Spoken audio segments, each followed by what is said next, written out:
This is artist Josh Burcham, and you're listening to the GeekCast Radio Network. This is Megatron, leader of the Predacons, and you're listening to the Beast Unleashed podcast. Excellent, yes.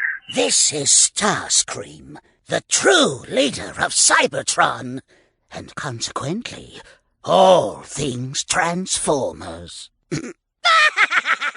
Get it? That's the name of the show. You've just jumped inside the pull bag. Join TFG1Mike and the rest of the comic crew here at the GCRN as they make their great escape into comics.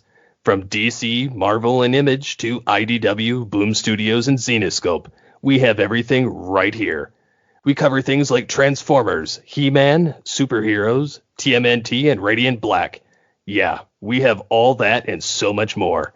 It's all inside the pull bag here on the GeekCast Radio Network. So, without further ado, it's time to talk about the comics we're reading right now, here inside the pull bag. Hello and welcome to the pull bag. This is episode 460. That's right, folks, 460 episodes of the pull bag. I'm, of course, TFG1Mike. Joining me is my beastly cohort, Steve Megatron. Hello, sir. Yes. Hello there.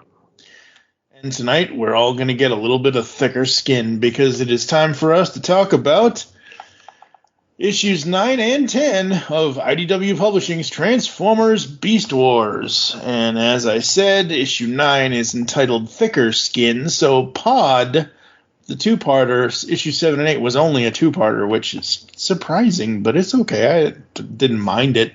I was just expecting issue 9 to be a part 3 kind of thing. But this one is entitled Thicker Skin. The main cover, cover A, is Skold underwater in her beast form. Very, very cool. Absolutely love that. And yeah, written by Eric Burnham, art by Josh Burcham. Josh has returned. He will be on the book for, I think, a while now. At least the next 2 or 3 issues. Mm-hmm. Maybe more. Letters by Jake M. Wood. Assistant editor is Riley Farmer. Editor is Jasmine Joyner. And supervising editor is David Marriott. We open with Dinobot. What in the pit is that stuff? And this is the recap for the story so far. So we don't really need to go over this because if people listen to our last Beast Wars episode, you'll know what happened. Exactly. We actually start at the dark side, home base of the Predacons. And Megatron says, Are we in the recap part? No. Before? No. We are in the story. Okay. Are you talking about the part where he says dozens of new recruits? No, before that. It was Tarantulas? No. Celebrate? Yes. Okay, let me restart that. The dark side, home base of the Predacons, and Megatron says, Celebrate, Predacons. Celebrate the expansion of our forces. Yes, Megatron, yes. So he recaps the story of, how Tarantulas did the code and rewrote it and everything like that. Of course, he's like, and of course, Tarantulas didn't tell me about this until it was too late. Now you can do he goes. Yeah. He goes. Of course, he kept his plan to himself until his first success, Black Arachnia, arrived on our doorstep. But I'm sure that was a simple oversight, wasn't it? Yeah. Yes, Megatron.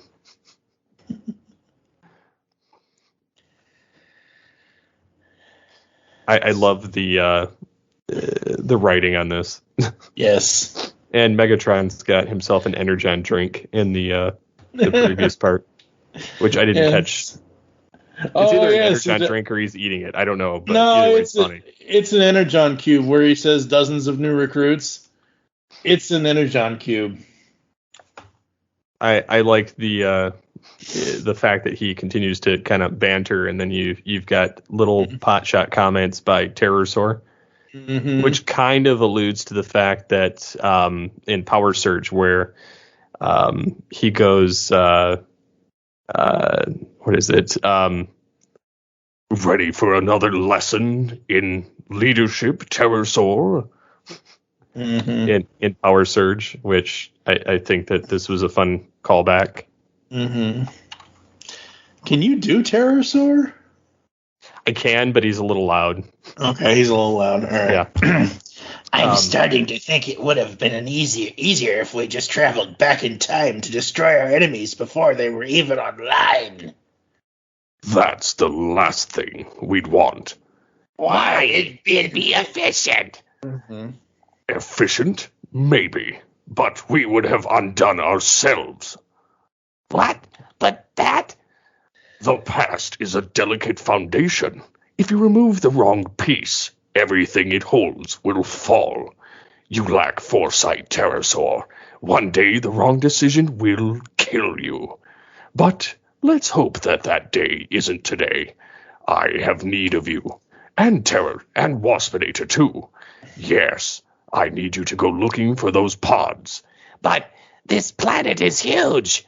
You can't expect us to cover the whole thing.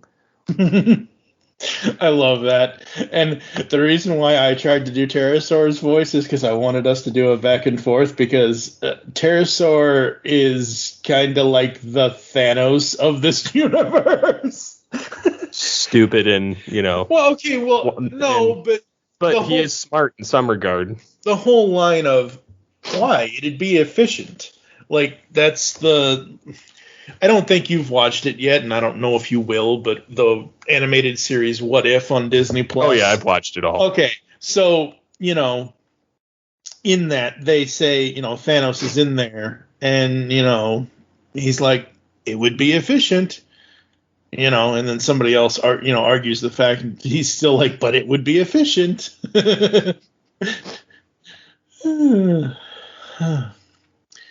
Again, I love Josh's art. I love the focus on the characters more so than the backgrounds. I love that they're just simple colors, and the colors, even though they are dark colors on almost all, like the only bright spot in the Predacon, and I think this is a view screen. I do not think this is a painting, but I think this is a window or a view screen to the outside where Megatron says, "That's the last thing we'd want." Right behind him is a view screen of what's outside, and it's all like orange and that kind of color, which it looks like a desert. Yeah, and it's a contrast to the maroon pinkish color of the inside of the ship with the red couch, and it just looks weird seeing Tarantulas and Scorponok sitting on a goddamn couch. That's the only negative I have.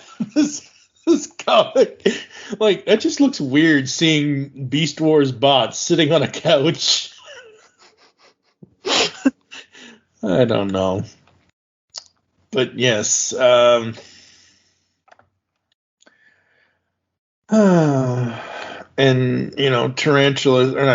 Pterosaur goes on and on and on, and Black Arachnia is like, she's explaining about the pods, and he's complaining to her and to Megatron, why'd you use their ship as a landmark? Are we just supposed to trust this isn't a trick? She just jumps up and attacks him. She doesn't even respond she jumps up and attacks him. And she says that she used their location because that's where she was at the time. If I wanted to do you harm, I wouldn't need a trick. Pterosaur. And this is where we get Skold coming into her story, and I like this because we're seeing a new character. We're seeing how a new character interacts with the characters that we'd have already known. And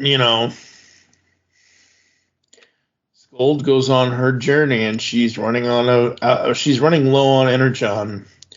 And what I like this time around is that I said a couple issues back that the computers, I don't know if it's their personalities, if it's the robots' personalities that the computer kind of mimics or whatever, but like the computer with Dinobot was like really, really, really just asinine sounding.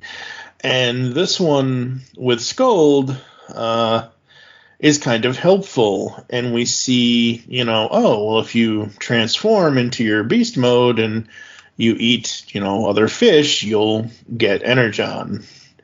And then she comes across the stasis pod, and I love how it's got a red error. Error hatch obstruction. Yep. What I love, just picks it up. Yeah. Oh yeah, she just picks it up. Yeah, exactly. What I love about this is, we talk about how simple the backgrounds are above the water. Again, I think this series is character focused, is bot focused, is beast focused. We don't need, but this underwater background, like when she first dives in, we see the fish swim to the left and we see all this other stuff and we see the splash as she comes in. I love that. I think that's great. Oh, that is so cool. Yeah, so she just picks it up and sets it down and alt form found, pod opening, ? I'm free. I don't know what Razor Beast sounds like because I've never seen him before. I know of him, but he's been in IDW before. Has he? Yeah. Previous Beast series that came out. Okay, all right. I don't know, but that's okay though. I'm perfectly fine with. That's the one thing I love about this series, with them exploring the pods that were in orbit that are now on the planet. Well, now they can introduce characters that we haven't seen. Right. Exactly. And Razor Beast is supposed to be a Maximal or a Predacon? He's a Maximal. Okay. Again, should have done my research, folks, but there have been things going on lately, as you've heard in other podcasts. Actually, you heard the whole story in episode 459 with Kelly Thompson and guest Kelly Thompson and my co-host Allison. Anyway, so Razor Beast is a Maximal. He assumes that Skold is a Maximal.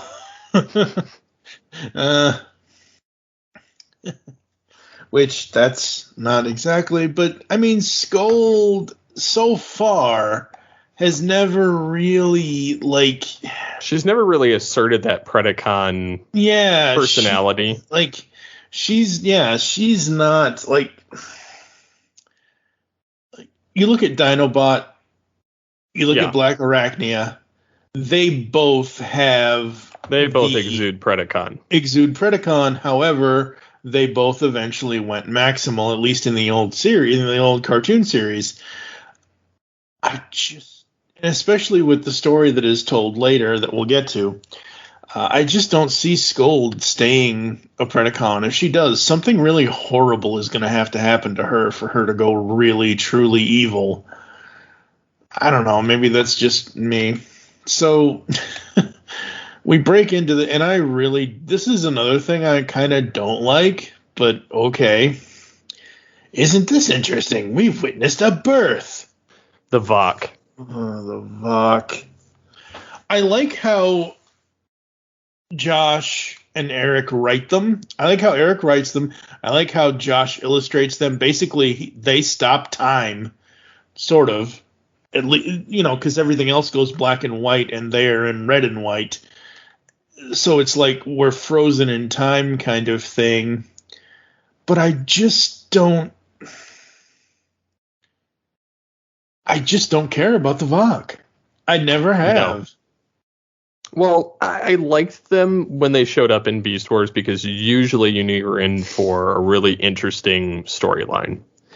However, they weren't very well fleshed out. And I guess had they had a season 4, they were planning on bringing more of the Vok back in, considering what happened with Tigerhawk. And then they were also planning on having the Autobots and Decepticons wake up and kind of join the fight. Yeah. Along with the Beast characters. So it would have been interesting, but we never really got that payoff. And I feel like this is their opportunity to kind of make them shine a little bit and kind of explain why they're just kind of creepily hanging out with the the Transformers. Yeah. That's the thing. Like, so basically the whole Vok thing here is, I want to see how these two react under pressure. Will they bond or will they break when faced with danger? I propose an experiment. There is a pack of Iron Wolves nearby. Now, Iron Wolves, weren't they Cybertronian? I am not aware of those creatures, although they could have been in the old Marvel Comics line. But I'm not entirely sure. Yeah, I don't remember off the top of my head, and I'm going to look it up. So what else are you liking or disliking about this issue so far? Well, I like the camaraderie that these two have kind of put together, even though, because Razor Beast, you can tell, is clearly all there. Yeah. And, mentally, he's not aware of her, but he just assumes she's just another protoform that woke up. Because some of the Maximals that were put to sleep were blanks, or just kind of decided to forfeit what they were prior and be put to sleep, and then other ones they retain all their information. So I'm kind of curious to see what happens. Yeah, with these two, because they've formed a camaraderie throughout this issue, and that's been kind of nice. Even though it's Maximal Predacon, it almost kind of gives you that Silverbolt Black Arachnia vibe without the opposite one wanting to shoot them and just be kind of weird. Yeah, exactly. I don't know whether to shoot you or to kiss you. I'm a Black Widow spider, you idiot. I can do both. Yeah, exactly. And Razorbeast says, I think I'm going to need an update, Skold. Why? Because my internal sensors are reading way too much energon radiation in the atmosphere, and because Predacons almost never come on exploratory missions. Well, and technically not wrong. She needed nourishment. True. Clearly, my information is behind the times. Are you suspicious or something? Of something? No, just curious. Yeah, I like this. I like how coy they're kind of playing. Yeah, I don't even think it's like they almost know, but they're just kind of like there's no reason to fight. Yeah, it's kind of like, it's kind of like two strangers meet in a bar, and they know they know that there's something there in the background that they're supposed to hate each other or whatever, but they just don't care because they just want to live, I guess. I love how she does lie to him, though. I have a lot of questions, but first, is there a base to report to? Nothing nearby, I mean. Well, I don't mind a walk. Lead the way. And I love this. I think this is really cool. I think it's fun. It's interesting. Again, it is not just... Not that I ever thought this comic was going to be this. It's not just doing a comic version of Season 1 or Season 2 or of the show at all. It's taking the characters and putting them at a different time. Hell, at this point, with this, I think it's with this specific issue or maybe the next one, we're not even sure if this is Earth. Because, I mean, even though it looks like Earth and it has water and it has fish and it has trees, like, we don't have any discernible way of knowing. Right, because Megatron said, we didn't go back in time, or we didn't mess with time, or we didn't do this or that with time. So I don't even know, and I don't, honestly, I don't care because I'm enjoying this way too much. And we get Skold's backstory because, Razorbeast says, tell me about yourself, Skold. You're literally the only friend I have, and I'd like to get to know you. Did you always want to explore other worlds? No, I wanted to be an artist. Which that was out of left field. I did not see that coming at all. I love it. I think it's great. I think it's awesome. And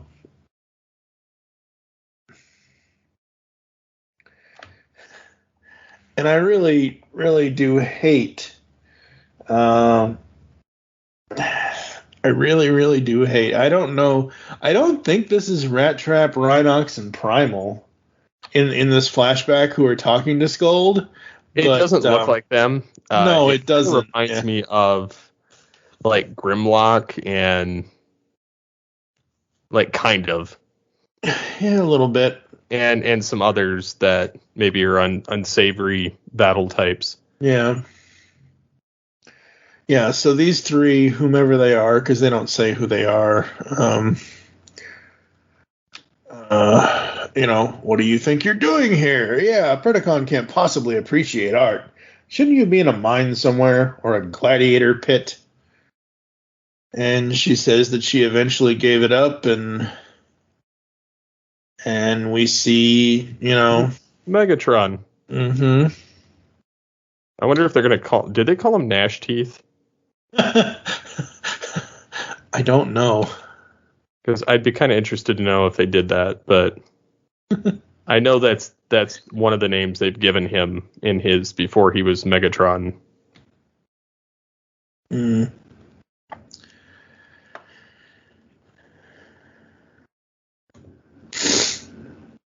And they run into the Iron Wolves, so we get back from the flashback, and the Iron Wolves and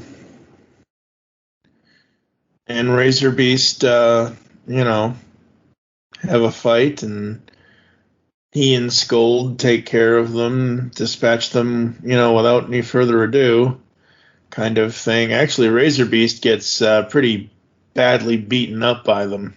Oh, he gets stasis locked. He ends up in stasis lock, but Skold eventually, she helps him, she saves him. And again, I like this. I like that we're not just like, we have a story here of new characters. And normally I'm not a person that likes new stuff. Normally, most of the time, especially with established, fiction, canon kind of stuff. But this thing is really friggin' cool, and it's so interesting to see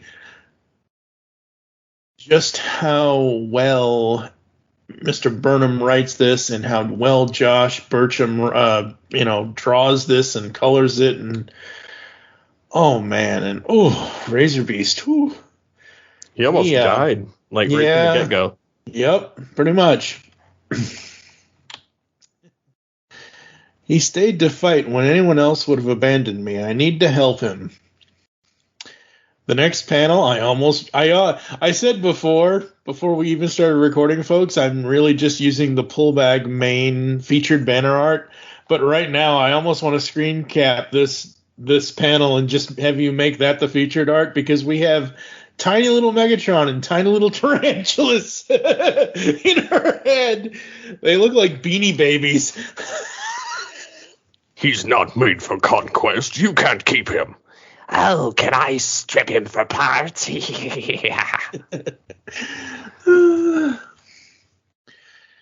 Razor Beast deserves survival. There is only one thing to do.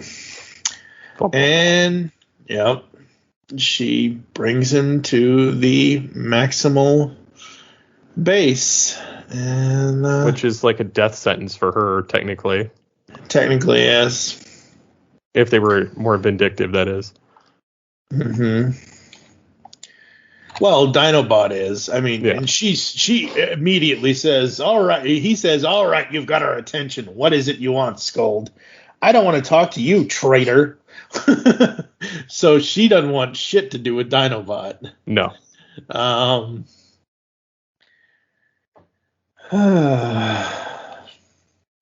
she explains to them what's going on and all of that, and Optimus Primal says,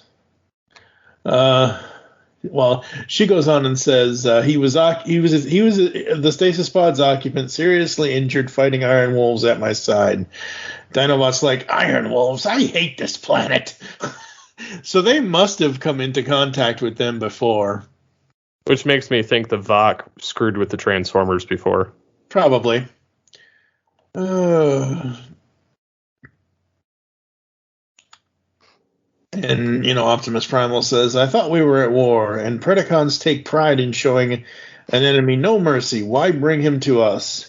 I owe him my life, and your ship was closer. Now will you see to him, or would you like to hide behind more of your assumptions about Predacons?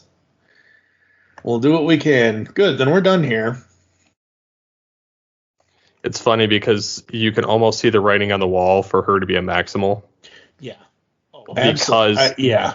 Because of the fact that she wanted to be an artist and she wasn't allowed to because she was a Predacon. Mm-hmm. But she also has a chip on her shoulder over the Maximals because they wouldn't allow it either. Mm-hmm. They're like, go back to your mine, get out of here. Mm-hmm. So. And I love this exchange between her and Dinobot. Your voice, you have not stuttered nor mumbled once in talking to us, and the only reason I can think of it is that you're not in a negative environment. You could do what I did, Skold, become a Maximal. She just shoves him.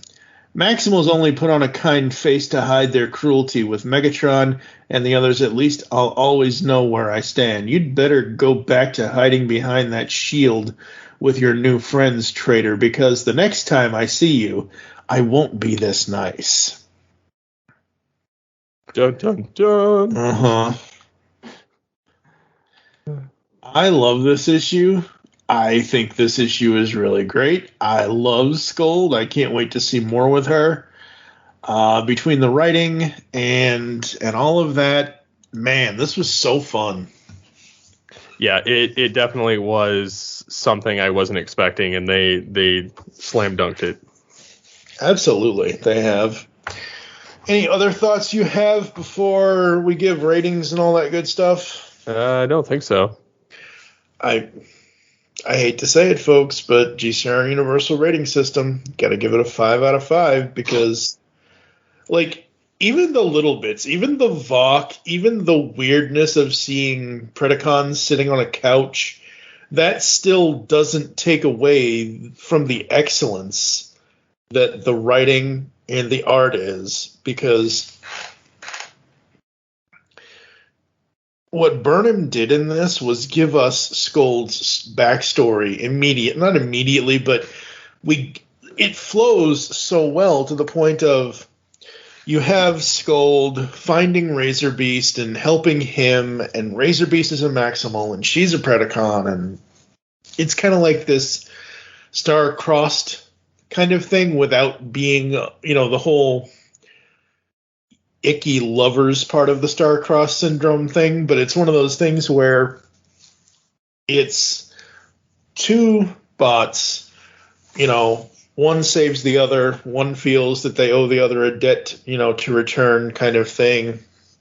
As you said, we see her backstory with everyone basically saying, oh, you can't be an artist because you're this and you're that and blah, blah, blah.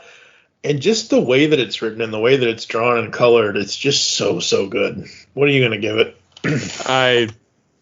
I think so far I've given everything a 5 out of 5. But yeah. I could be wrong. I think there might have been an issue that I gave it like a 4.5. But yeah, it's so good. So good. So interesting. So fun. All right, folks, we're going to take a quick break, come back with issue 10, MAXIMALS STRIKE BACK, part 1, after this. Hey, it's Wes from Poppin' Off Toys. Wanted to let you know about PoppinOffToys.com. We can be your number one source for Funko collectible figures to add to your ever-growing collection. If you're in Nashville, Tennessee, we actually have a retail store that you can come by, 5916 Charlotte Pike. And for the rest of us, PoppinOffToys.com is always open, and you can check us out on Facebook, Twitter, Instagram, and even TikTok. And the name is just simply Poppin' Off Toys. Thank you so much, and always keep it poppin'. Discover a world of vintage and modern toys that's more than meets the eye with the Triple Takeover Toycast. Hosted by toy writers and photographers Toybox Soapbox, 6.0 and TF Square 1, this informal and chilled out series of discussions cover everything from vintage Transformers to Mask, Diaclone, Microman and more, be it nostalgic or current. Whether you're a seasoned collector or a casual robot enthusiast, all are welcome. Triple Takeover Toycast. What was that universal greeting again? Never mind, I remember. Ba weep, grana, weep, Nitty Bong. Hey guys, it's Rodimus Primal, and be sure to check out my YouTube channel. Join me as I have Transformers discussions, retrospectives, toy reviews, and more. You can also follow me on Twitter at Rodimus Primal, as well as Facebook and Instagram at Rodimus Primal Show. Transform and roll out, and be sure to check out my content till all are one. Last big party of the summer, folks. Let's go out with a bang. Hey gamers, TV's Mr. Neil here. The Gaming Hipster is my personal podcast in which I take you on a journey through my history of gaming, both new and old. Each month is a new topic show in which I bring you my console memories, give reviews of my favorite video games, and talk with cool guests. People have made cartridges. I've actually played Netflix on Nintendo. I was making sure that I got everything. I was writing it all down. They fixed that for the third fake prototype. And that's the first time I remember seeing real animated boobs. Find the podcast at geekcastradio.com or on Spotify. You can also hear a deluxe version of The Gaming Hipster at ravinghipster.com or patreon.com/Mr. Neil. For $2 a month, you can hear longer versions of the podcast with after-show segments and stuff too raw for the internet. You also get various topic shows, my commentary podcast, The Big Bad Movie Show, commercial-free GeekCast stuff, and more. All at patreon.com/Mr. Neil and ravinghipster.com. On the Simplistic Reviews podcast, we talk movies. We talk TV. We talk... Hello, Julie, what the heck are you doing? Trying to make our spots sound more exciting by adding explosions. Yeah, I'm pretty sure you could have got the point across with sound effects, not the real thing. Download this show on iTunes or at simplisticreviews.blogspot.com. I'm sure your insurance company will cover that. No, they won't. No, they probably won't. All right, folks, we are back with Maximals Strike Back Part 1, Issue 10, Transformers Beast Wars from IDW Publishing. Written by Burnham, art by Burcham, letters done by J.M. Wood. Same as the last issue. We start this issue with, I gotta say, because we don't ever really do this, we haven't yet anyway, the roll call pages. IDW has done this for years to show you which characters are going to be in each book kind of thing. Well, this is an old Marvel thing. Right. So, I understand that. I'm just saying that for those that may not know, since I have been reading IDW Transformers, they have been doing this since 2005.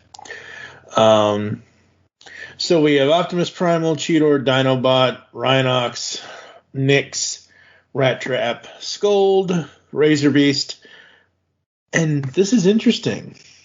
The way that this is formed, the way the page is, you have the Maximals up top, you have Skold and Razor Beast in the middle, and then the Predacons down below. So right now, obviously, they're even. But obviously, Megatron, Pterosaur, Scorponok, Waspinator, and Tarantulas are all Predacons. Black Arachnia is listed as a Predacon for now.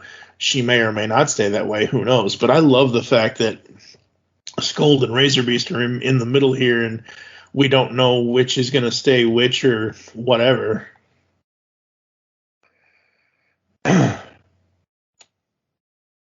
So we open up with Optimus Primal. When Ironhide sent us after the Predacon separatists, I don't think any of us expected things to go so far off the rails.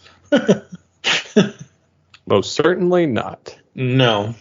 He continues to say, after Nyx was captured, I decided to play it safe and stay behind our shields until we could send a transwarp beacon back to our own time. I figured we could study this planet at the same time and get something of value out of the wait. But our shields were penetrated. At least one Maximal protoform was recoded into a Predacon warrior. I was wrong to play it safe. We need to take more decisive action, and we're doing that today. Oh boy. Primal's got some cojones now. Yep. And of course, we have the ever-present Rat Trap and Cheetor, along with Dinobot. The banter. Uh-huh. Yeah. Oh, I love Rat Trap. It's not true. We defended ourselves like twice. Not bad for a science squad. I know. Shut up, Rat Trap.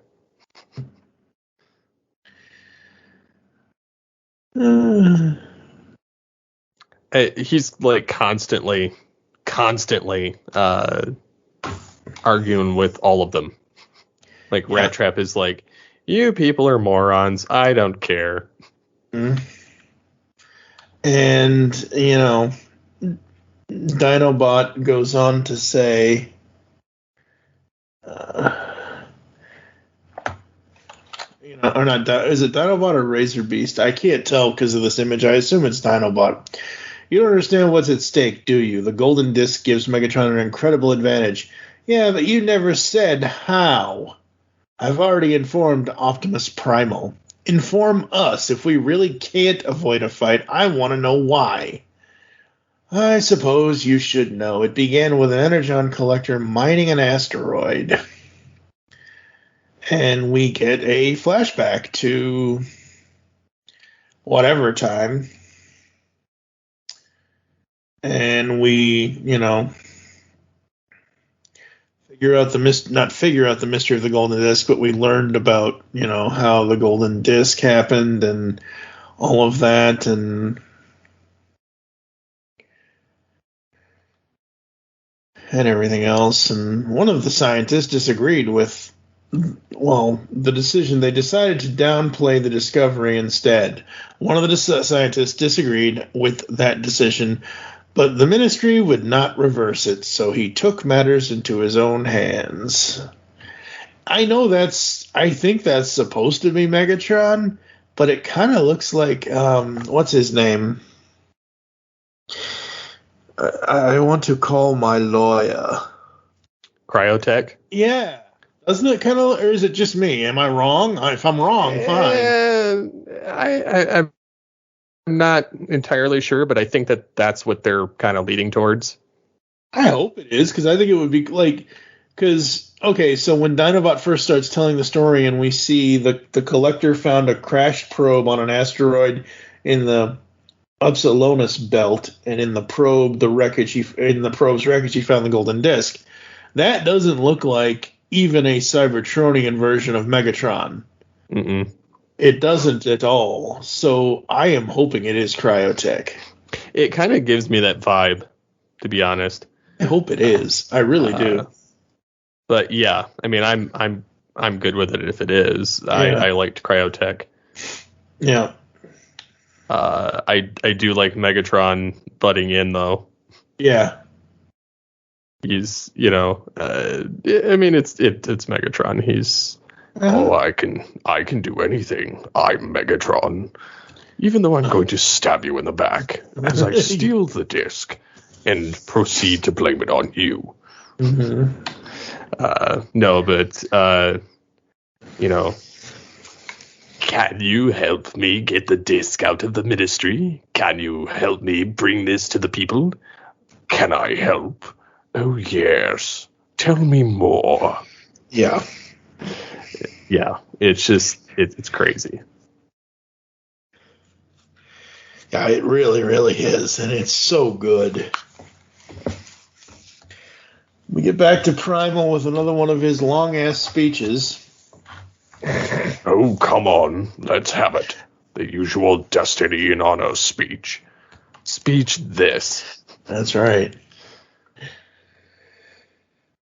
Our objectives are to hobble the dark side's transwarp capabilities, retrieve or destroy the golden disc, and do as much damage to the Predacons' equipment as possible. Now that there's at least one Predacon that can get past our security, I want them focused on cleaning up their own problems instead of causing any for us. Afterwards, we switch focus to retrieving all maximal coded protoform pods, repairing the Axelon, and keeping the Predacons contained until they can be captured and returned to face justice. And of course, Dinobot's like, "You're not going far enough." He's like, "You need to kill them." Yeah, his kill as many of them as possible. Yeah. He's like, it may be easier, but it's not right. Yeah. I love Rat Trap. That's real sweet of you, Captain, but speaking of walking, we aren't going to be expected to walk all the way over to wherever this is, are we? Seems like that'd kill the element of surprise. Don't worry, Rat Trap. It's taken care of. Follow me. And they have a new mode of transportation. Yeah, that I thought was kind of interesting. Mm-hmm. Something they didn't have before. Yep. I mean, they technically did, even though they didn't find it until much, much later. Well, this is totally different. This isn't no. Autobot shuttle. Oh, I know. This isn't. I like that. I think that's cool. I think that's good. Yeah, no. Yeah, I don't want them to, like, if this is actually Earth, when it's supposed to be, like, I don't want them to find the Autobot shuttle just yet. It's a little early for that. Mm-hmm. But, everybody hop in and let's go. Go, go, go. 30 clicks to get to the dark side. And we have more between Rat Trap and Primal. I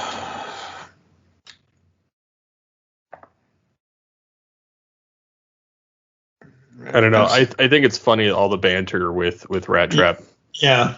He's just like totally not on board with anything that Primal wants. And that was kind of reminiscent of season 1. Yeah.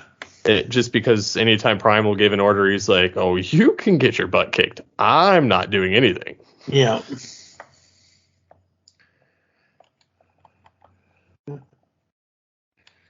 So Rat Trap is going after the golden disc. And Primal says, "We'll draw their attention until your objectives are complete, and then we'll leave." Dinobot's like, easier said than done. That disc promises knowledge. Knowledge is power, and Megatron cares more about power than almost anything. I'd hate to be the one trying to take it away from him.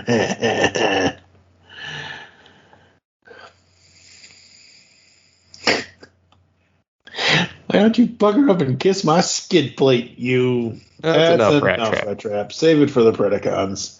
Like he's not one? Yeah, Crystal, I guess. Mm-hmm. And then he wants Razorbeast to go after Skold, and Cheetor's got a vendetta with Black Arachnia. Yep.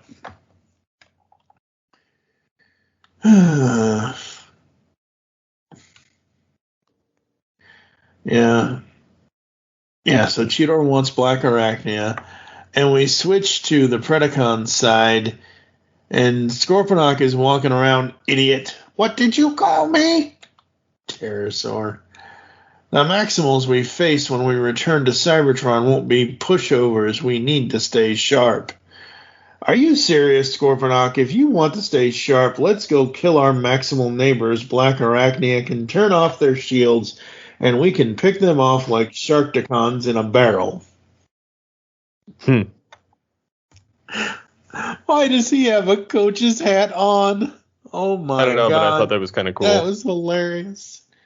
Use your brain, Pterosaur. They'll be watching for Black Arachnia. She'll never sneak past them again.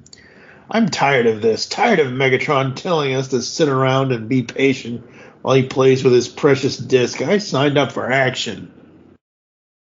And, it's Pterosaur.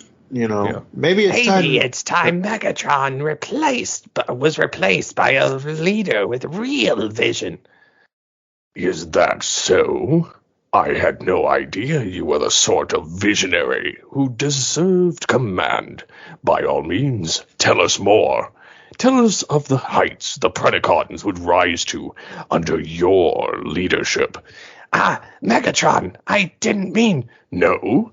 You would dare keep your brilliance to yourself? If you believe yourself to be superior, you should be prepared to prove it. at all times. Yes, prove yourself now. Come now, I know you've been dying to take over.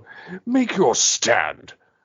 I didn't mean anything by it, Megatron. I'm just frustrated. We should be destroying any and all Maximals that we can. They're a threat. Incorrect. The Maximals who are trapped here with us are weak cowards. Their time will come. Megatron, please.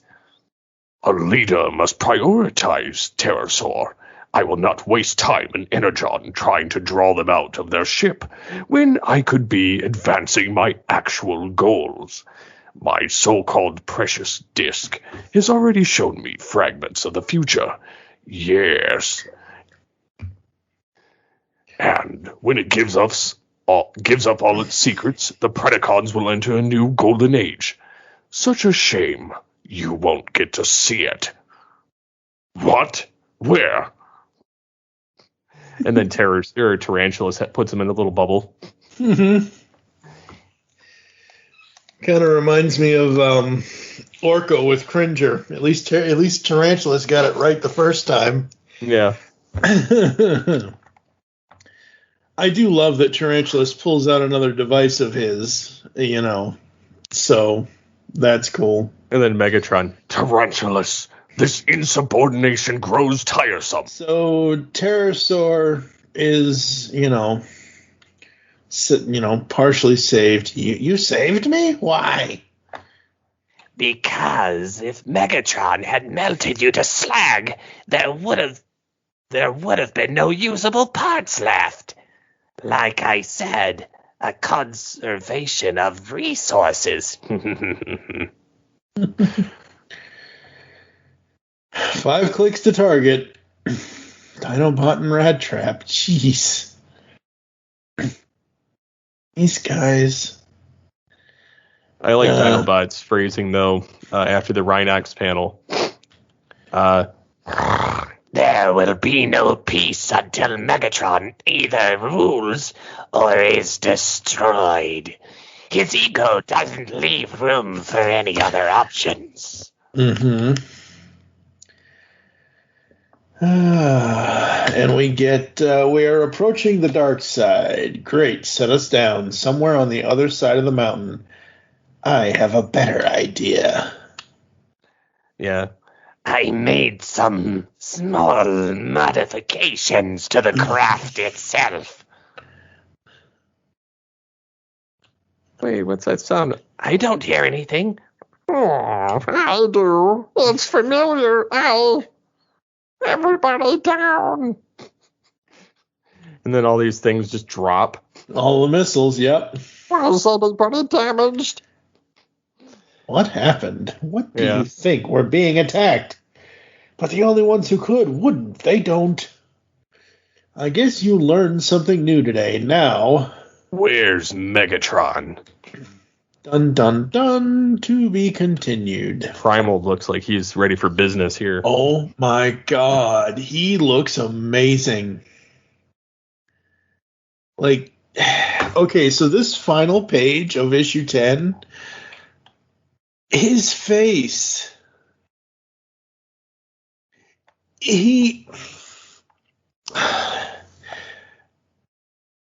It's Prime, but it's not Prime. Okay, it's Optimus Primal, obviously, but for those that are listening to this that aren't looking at this image, and I will most likely have to put this image in the show notes on the website, geekcastradio.com, for those of you who don't know.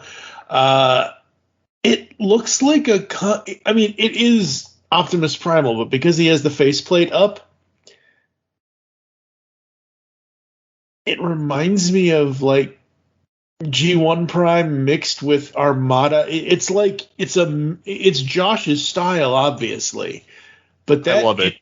No, I love it. I think it's great, even though I'm not that big of a fan of Armada kind of thing. But I'm just zooming in on Comixology for the close up of it. It just looks so like.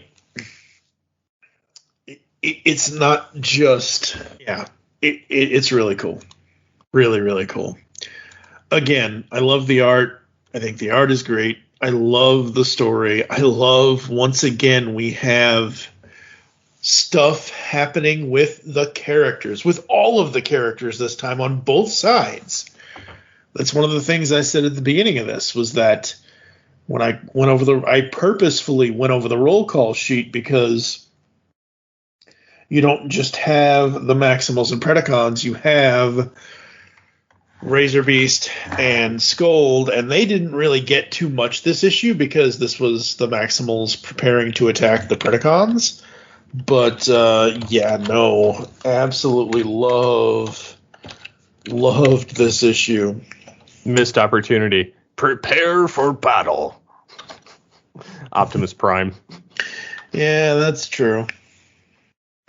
It would have been funny. I don't care. Oh, you're right. I'm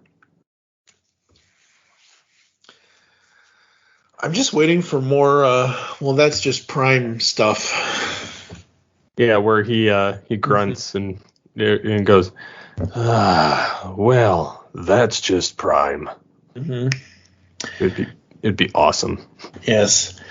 What's left of them anyway? Yeah. Again, story and art. Like, I didn't find any faults in this one. I loved it. I'm digging it. Yeah. It's so good. It is so fun. It is so cool. I'm so happy that Beast Wars is back, even if it's in comic form, because I feel like the medium of comic books right now captures better than what animation could, because animation is tied to a time limit. If it doesn't get, if it's not popular, and comics are too, but comics you get a little bit more. Even though there's, let's say this is a 22, 23 page story for each of these issues, you still get a good story. You still get interesting characters, especially with Beast Wars, especially with the new, even like I said, between Nyx and Skold, who are the two new characters on either side, Nyx on the Maximals, Skold on the Predacons, and as we said earlier in issue 9, with the protoforms coming down and Razor Beast and all of that, it's just so good. Once again, for me, 5 out of 5. Absolutely loved it. So cool. Yep, I got to give it a 5 out of 5. I really am digging this series. Yeah, absolutely. All right, folks, we're going to take one final break, come back to close the show with some solicits after this. Well, I am shocked and dismayed. Well, now you can't be both. You be shocked, I'll be dismayed. Coming in 2016, Steve Megatron and myself, TFG1Mike, bring you a brand new TV review show. Welcome to Podcaster Meets World. That's right, we're launching a Boy and Girl Meets World review podcast here on the GCRN. It'll take us 70 episodes of the podcast to review all 158 episodes of Boy Meets World. After that, we will tackle Girl Meets World. You can find Podcaster Meets World on GeekCastRadio.com and iTunes starting late summer, early fall 2016. So come on and walk through the world with us. I love the thing they call.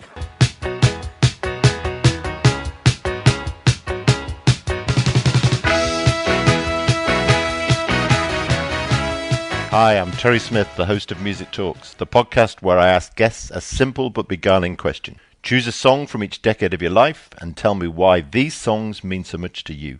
Guests and listeners love this format, and if you want to find out why, then take a listen at musictalkspod.buzzsprout.com or use your favourite podcast app. Just search on Music Talks Terry Smith. If you'd like to be a guest on the show and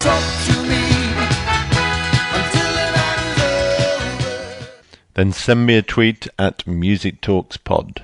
I look forward to doing some music talking soon.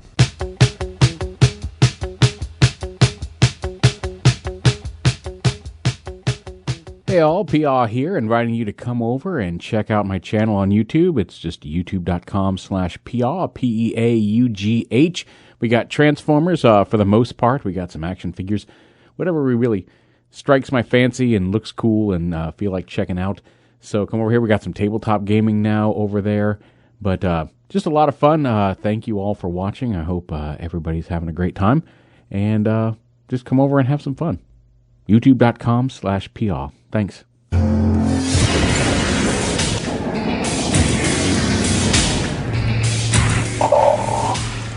Welcome to my throne room, Future Tales. The Beast Unleashed podcast is over, not gone. You can hear more of this great podcast, discussing all the episodes of Beast Wars and Beast Machines on GeekCastRadio.com. We include voice actor and writer interviews with stellar hosting by Steve, Mike, and Michael. Head on over to iTunes or the net, or else I will send you my vehicles to extract your spark and destroy you. Yes. All right, folks, we are back here inside the Pull Bag, episode 460. And before I close out the actual issue, we do have, it does not say art is not final on this, but in the preview for the next issue, before we get to the Maximal mailbag in issue 10, we do have an image of Skold for part 11, as it is called in this. Very, very cool. We also have in issue 10, we have Razor Beast. We have his character, his frontal, like, you know how back in issue 1 we had all the Maximals and all their character pages, like the design pages of how their characters look?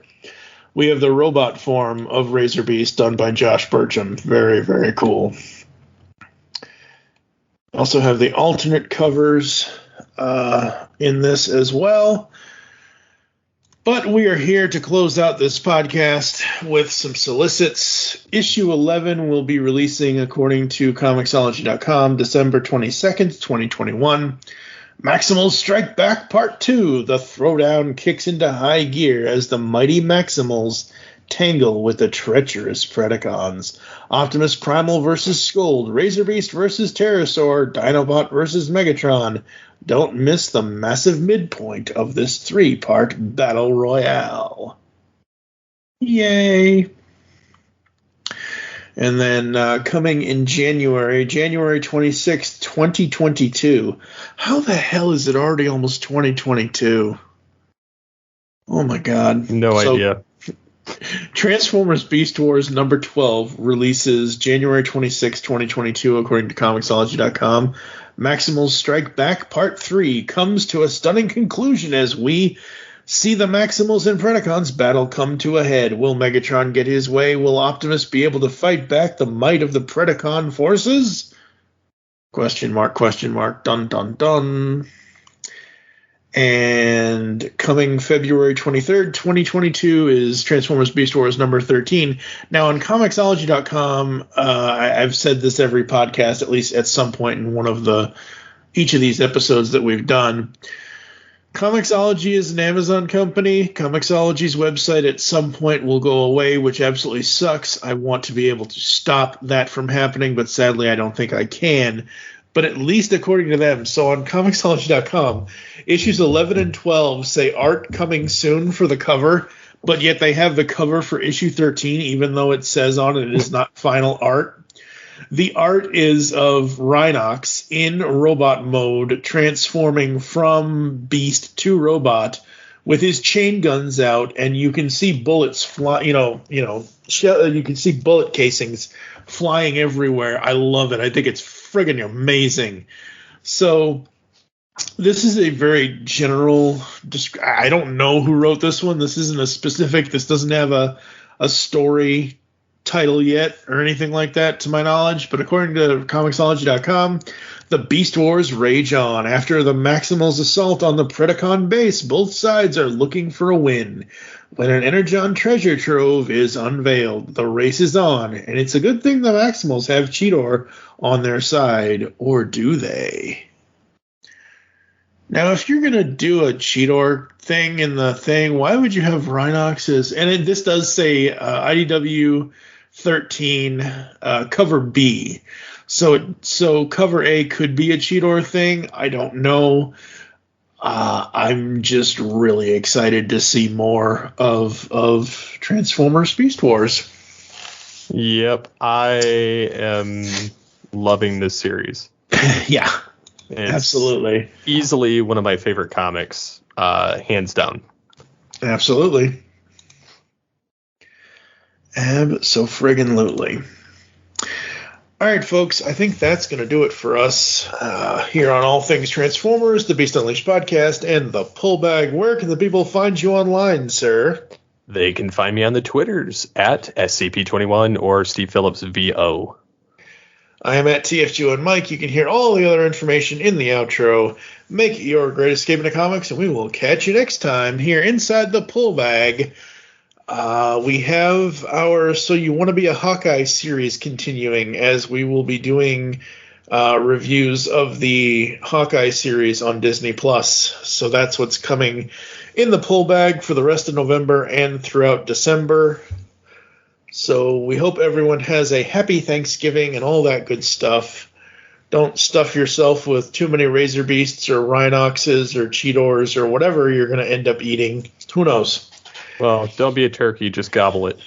And on that note, dun-dun-dun. You've just heard the latest episode of The Pullbag, the GCRN's first comic review and discussion podcast. There are several ways to get in touch with us and leave feedback for the show. You can visit the website, geekcastradio.com, where you can comment on the episode and all of our different podcasts. You can rate and leave a review for the show on iTunes. Be sure to leave us feedback. Become a fan of us on Facebook, facebook.com/thepullbag. Send us an email, feedback at geekcastradio.com. Follow us on Twitter at thepullbag and at geekcastradio. So until next time, make your great escape into comics and unleash the geek in you.